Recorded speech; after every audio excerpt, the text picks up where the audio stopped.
श्री शिवाय नमस्तुभ्यम। महाराज, जैसा कि आप सभी जानते ही हैं कि 25 जून 2026 को है निर्जला एकादशी का व्रत। और महाराज, निर्जला एकादशी साल की सबसे बड़ी एकादशियों में से एक एकादशी होती है और इस एकादशी का व्रत रखने वाले व्यक्ति को साल की सभी एकादशियों का फल मिल जाता है। इसलिए महाराज, इस व्रत की महत्वता बहुत बड़ी होती है। लेकिन महाराज, क्या आप सभी जानते हैं कि निर्जला एकादशी में हम पानी पी सकते हैं या नहीं पी सकते? और अगर पी सकते हैं तो कब से कब तक पी सकते हैं? और कोई ऐसा रास्ता नहीं है जिससे कि हमें निर्जला एकादशी के दिन प्यास ना लगे, और कोई ऐसा तरीका नहीं है जिससे कि हम अपना निर्जला एकादशी का व्रत बहुत अच्छे से कर सके। तो महाराज, ये सारी जानकारी जो कि निर्जला एकादशी को लेकर हैं, ये आपको इस छोटी सी वीडियो के माध्यम से मिलने वाली है। इस वीडियो को देखने के बाद आपको निर्जला एकादशी से जुड़ा हुआ कोई भी और वीडियो देखने की जरूरत बिल्कुल भी नहीं पड़ेगी, क्योंकि इस वीडियो में हम आप सभी को निर्जला एकादशी से जुड़े हुए सारे प्रश्नों के जवाब देने वाले हैं। लेकिन उससे पहले आप सभी से हाथ जोड़कर एक निवेदन है कि इस वीडियो को लाइक करें, चैनल को सब्सक्राइब करें और कमेंट बॉक्स में ओम नमो भगवते वासुदेवाय नमः जरूर लिखें। तो महाराज, सबसे पहले हम ये जान लेते हैं कि निर्जला एकादशी का व्रत आखिर किस दिन किया जाएगा। तो देखिए महाराज, पंचांग के अनुसार निर्जला एकादशी का जो दिन है वह 25 जून गुरुवार के दिन यहाँ पर पड़ रहा है। और इसी दिन सभी भक्तों को निर्जला एकादशी का व्रत रखना है। अब महाराज, जो अगला प्रश्न निकल करके आता है वो है कि निर्जला एकादशी का व्रत आखिर कौन कौन कर सकता है और कौन नहीं। तो देखिए महाराज, निर्जला एकादशी का व्रत कोई भी कर सकता है। जिनको साल की सभी एकादशियों का अगर फल चाहिए तो वह निर्जला एकादशी का व्रत कर सकते हैं, क्योंकि निर्जला एकादशी का व्रत एक ऐसा व्रत है जिसे जो भी व्यक्ति पूरे नियम के साथ और विधि पूर्वक करता है तो उसे पूरे साल की एकादशी के व्रत का फल मिल जाता है। क्योंकि निर्जला एकादशी का व्रत थोड़ा कठिन होता है, लेकिन इसका जो फल है वह बहुत ही बड़ा और बहुत ही विशेष होकर मिलता है। इसके बाद में सबसे बड़ा सवाल जो की है कि क्या हम व्रत में पानी पी सकते हैं, जल पी सकते हैं? तो महाराज, इसका जवाब है नहीं, क्योंकि निर्जला एकादशी के नाम में ही आप सभी यह बात तो समझ रहे होंगे कि निर्जला यानी कि बिना पानी का यह व्रत है, बिना पानी की एकादशी है। इसीलिए महाराज, इस व्रत को आप सभी को बिना पानी पिए ही रखना पड़ेगा। लेकिन महाराज, आप सभी ऐसी कुछ कोशिश जरूर कर सकते हैं जिससे कि आप लोगों को प्यास ना लगे और आपका निर्जला एकादशी का जो व्रत है वो पूरा हो सके। लेकिन इसका यह मतलब नहीं है कि आप पानी पी ही नहीं सकते। आप पानी पी सकते हो, पर एक समय अनुसार आप सभी पानी पी सकते हैं। तो महाराज, निर्जला एकादशी का अगर कोई विधि विधान से पूजन करना चाहता है या व्रत खाना चाहता है तो उसे 24 घंटे तक निर्जल रहना पड़ेगा। यानी कि 24 घंटे तक एक अच्छा और कठिन व्रत यहाँ पर रखना पड़ेगा, जिसके बाद उसको साल की सभी 24 से 26 एकादशियों का जो फल है वो मिलेगा। लेकिन महाराज, इसके लिए आपको कुछ कुछ बातों का ध्यान यहाँ पर रखना पड़ेगा कि निर्जला एकादशी का व्रत जैसे 25 जून को है, तो 25 जून के दिन ही रात्रि में जो सुबह हो चुकी होगी उस समय 3 बजे से लेकर 4:30 बजे के बीच में आप लोग पानी पी सकते हैं। यानी कि जिस दिन एकादशी का व्रत हो उसी दिन सुबह सुबह रात्रि में रात भी होगी और सुबह भी होगी, उस समय ब्रह्म मुहूर्त होगा। तो उसी दिन आप सभी को सुबह सुबह 3 बजे से लेकर 4:30 बजे के बीच में जितना पानी पीना है, जितना जल पीना है, आप लोग 3 बजे से लेकर 4:30 बजे के बीच में लिए। जो निर्जला एकादशी का व्रत रखने वाले हैं तो महाराज, आप सभी को उस समय जितना पानी पीना है, जितना जल पीना है वो अच्छे से पी लीजिए, कोई भी रोकथाम नहीं है। लेकिन 4:30 या 5 बजे के बाद आप लोगों को जल नहीं पीना है, क्योंकि उसके बाद फिर सुबह हो जाएगी, ब्रह्म मुहूर्त लग जाएगा और आपका व्रत भी शुरू हो जाएगा।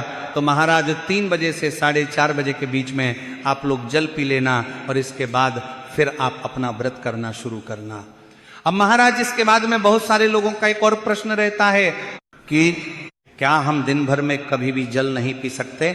तो महाराज, नियम तो यही कहता है कि आप निर्जला एकादशी व्रत में दिन भर कोई भी पानी नहीं पी सकते, लेकिन महाराज बहुत सारे लोग ये भी कहेंगे कि अगर हमसे बिल्कुल ना रहा जाए, शाम के समय हमारा मन करे कि नहीं अब हमसे व्रत नहीं रखा जा रहा है और हमें पानी पीना ही पीना है, तो देखिए यहाँ पर एक बात निकल कर आती है कि जिन लोगों को सिर्फ और सिर्फ एक ही एकादशी का फल चाहिए, वो एक काम कर सकते हैं कि वो सूर्यास्त के 24 मिनट बाद अपना पानी पी सकते हैं, यानी कि सूर्यास्त हो जाए उसके बाद वो अपना जल ग्रहण कर सकते हैं। वो भी कब कर सकते हैं? जब उन्हें सिर्फ और सिर्फ एक ही एकादशी का फल चाहिए, जब वह जल ग्रहण कर सकते हैं। तो देखो, एक एकादशी का व्रत फल चाहिए तो आप एक तो सूर्य उदय के पहले जल ग्रहण कर सकते हो, एक सूर्य अस्त के बाद जल ग्रहण कर सकते हो। उसके बाद में महाराज जो अगली बात आती है, इस एकादशी व्रत में क्या हमें फलाहार करना चाहिए, फल खाना चाहिए या नहीं खाना चाहिए?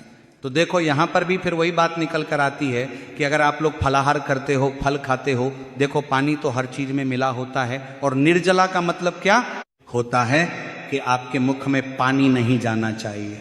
तो देखिए, अगर फलहार वगैरह कुछ कर लेते हो आप दोपहर में, या फल वगैरह खा लेते हो, तो इससे होगा यह कि आपका व्रत तो लगेगा पर आपको सिर्फ और सिर्फ एक ही एकादशी व्रत का फल मिलेगा। लेकिन निर्जला एकादशी का जो व्रत होता है, ये हमें सभी एकादशियों के व्रत का फल दे सकती है। इसीलिए यदि आप लोग फलाहार करते हो, पानी पीते हो, तो इससे क्या होगा, सिर्फ और सिर्फ आपको एक ही एकादशी व्रत का फल मिलेगा। इस बात का आप लोगों को ध्यान रखना है। फलाहार वगैरह कर सकते हो पर सिर्फ और सिर्फ एक ही एकादशी का फल मिलेगा, फिर आपको सभी एकादशियों का फल नहीं मिलेगा। तो इस बात का भी आप सभी को यहाँ पर ध्यान रखना है। उसके बाद में जो अगला प्रश्न निकाल करके आता है वह यह है कि अगर हम कभी कोई व्रत नहीं करते हैं या हम कभी किसी भी एकादशी का व्रत नहीं करते हैं, तो क्या हम इस व्रत को कर सकते हैं? बिल्कुल कर सकते हो, क्योंकि जो भी व्यक्ति यदि साल में किसी भी व्रत को या किसी भी एकादशी का व्रत नहीं रख पाता, और यदि मात्र वह निर्जला एकादशी का व्रत पूरे विधि और विधान से कर लेता है, तो उन्हें साल की सभी एकादशियों का तो फल मिलता ही है। इसी के साथ में साल में जितने भी व्रत पड़ते हैं उनका भी कुछ ना कुछ फल जरूर मिल जाता है। इतनी बड़ी महत्वता होती है इस निर्जला एकादशी की। इसलिए आप सभी को इस निर्जला एकादशी व्रत के दिन को अपने हाथ से बिल्कुल भी नहीं जाने देना चाहिए, और इस दिन व्रत को धारण जरूर करना चाहिए। आपकी जैसी क्षमता हो आप उस हिसाब से इस व्रत को कर सकते हैं, लेकिन जिनको साल की सभी एकादशियों का फल चाहिए तो उनको पूरा निर्जला रहना पड़ेगा 24 घंटे तक। जैसे आप सुबह के समय 3 बजे से 5 बजे के बीच में जब भी पानी पियोगे, तो अगले दिन जाकर आप उसी समय पर पानी पियोगे जब जाकर आपके 24 घंटे का ये व्रत पूरा होगा। तो महाराज 24 घंटे तक आपको जल ग्रहण नहीं करना है, तभी आपका यह व्रत पूरा होगा और आपका व्रत पूरा मान लिया जाएगा। उसके बाद में महाराज अब इस व्रत के बीच बीच में आप लोगों के बहुत बड़ी एक समस्या आएगी प्यास की, यानी कि आपको पूरे दिन प्यास लगेगी। तो महाराज प्यास के लिए हम आपको कुछ बातें बता देते हैं। जो लोग पूरे विधि विधान से निर्जला एकादशी का व्रत रखना चाहते हैं और रखेंगे, तो उन लोगों को 2-3 दिन पहले से या 24 घंटे पहले से कुछ ऐसे काम करने शुरू कर देने हैं जिससे कि आपको प्यास ना लगे। तो महाराज हम आपको कुछ ऐसे उपाय बता रहे हैं जिससे कि आपको निर्जला एकादशी के दिन प्यास ना लगे और आपका व्रत अच्छे से पूरा हो जाए। तो सबसे पहली चीज, आप सभी को 24 घंटे पहले से या 2-3 दिन पहले से क्या लेना है कि निर्जला एकादशी के पहले से आप लोगों को जो है यहाँ पर क्या छोड़ देना है, 3 चीजें छोड़ देना है, जिसमें से सबसे पहली जो चीज है वो यहाँ पर है नमक। जो आप नमक खाते हो तो नमक आपको बिल्कुल कम कर देना 24 घंटे पहले, क्योंकि महाराज जितना नमक खाओगे उतनी ज्यादा आपको फिर निर्जला एकादशी व्रत के दिन प्यास लगेगी। तो महाराज नमक कम से कम कर देना है। उसके बाद में जो रिफाइंड तेल जो होता है इससे भी बहुत प्यास लगती है, तो तेल भी थोड़ा कम कर देना। 24 घंटे पहले से खाना बंद कर देना। उसके बाद तीसरी चीज है आलू।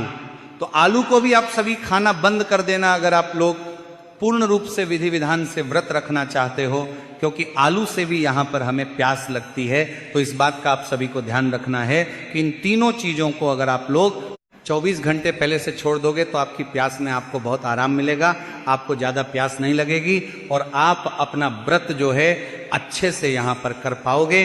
उसके बाद में अगर आप चाहते हो कि आपका व्रत अच्छे से और आपको ज्यादा प्यास ना लगे, तो आपको अपने घर से बाहर नहीं निकलना है। निर्जला एकादशी व्रत के दिन आपको अपने घर से बाहर नहीं निकलना है, क्योंकि अगर आप घर से बाहर निकलोगे तो आपका मुंह सूखेगा और फिर आपको प्यास या पानी पीने का मन करेगा। इसी के साथ में अगर आपका गला ना सूखे, आपको प्यास ना लगे, तो इसके लिए आप अपने सर पर एक सूती कपड़ा बांध सकते हो। इससे आपको जो है ज्यादा प्यास नहीं लगेगी और आपका व्रत अच्छे से होगा, आपको आराम मिलेगा।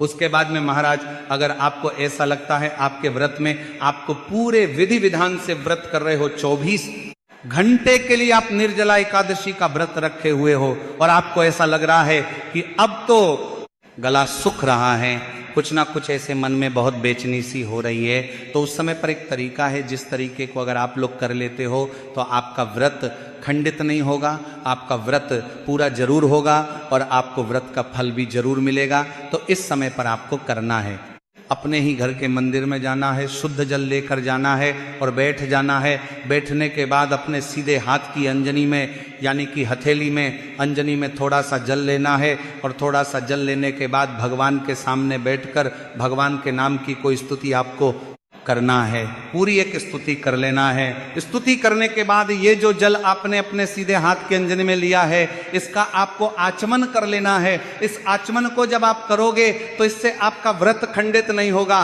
क्योंकि जब भी हम कोई स्तुति करने के बाद जल का आचमन करते हैं तो उससे हमारा कोई व्रत खंडित नहीं होता है। तो महाराज, इस जगह पर आप मात्र 1-2 बार आप इसका आचमन कर सकते हो, पर स्तुति करते समय आपको उस अंजनी में अपना जल रखना है और स्तुति पूरी करने के बाद ही जो है उस जल को ग्रहण करना है।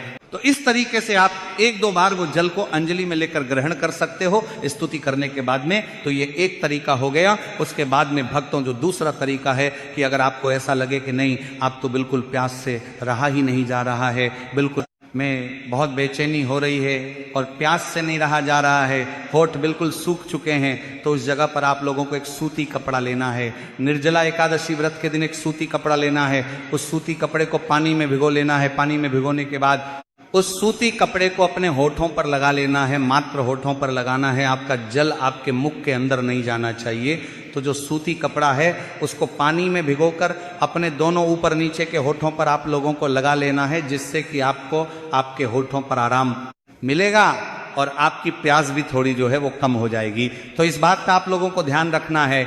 अब महाराज, जिन लोगों का बीपी शुगर वगैरह बढ़ा रहता है, जिनको बीपी शुगर की बहुत दिक्कत रहती है और वो लोग भी इस व्रत को करना चाहते हैं, तो वह जब सुबह के समय पानी पिए, जब व्रत शुरू करने से पहले पानी पिए, तो उसके अंदर अगर नींबू की 1-2 बूंद आप लोग मिलाकर पी लेना, जिससे कि आपका जो ब्लड प्रेशर है, जो बीपी शुगर की बीमारी है, उसमें आपको थोड़ा आराम मिलता रहेगा। क्योंकि अगर आप लोग भूखे रहेंगे तो आपको उसमें दिक्कत हो सकती है। इसलिए जल में 2-3 बूंद पानी, वो जो नींबू होता है, उसकी मिलाकर जो है आप लोग पी लेना। इससे आपको आराम मिलेगा। पूरे दिन के लिए आप लोग बीपी शुगर आपका कंट्रोल रहेगा। उसके बाद में भक्तों, अगर आप लोग शाम के समय व्रत खोल रहे हो निर्जला एकादशी व्रत के दिन, तो सूर्यास्त के 24 मिनट बाद ही आपको अपना पानी पीना है और पानी के अंदर तुलसी पत्र डालकर पीना। खुद पानी पीने से पहले भगवान को थोड़ा सा पानी पिलाना, फिर उसके बाद में आप लोग पानी पीना।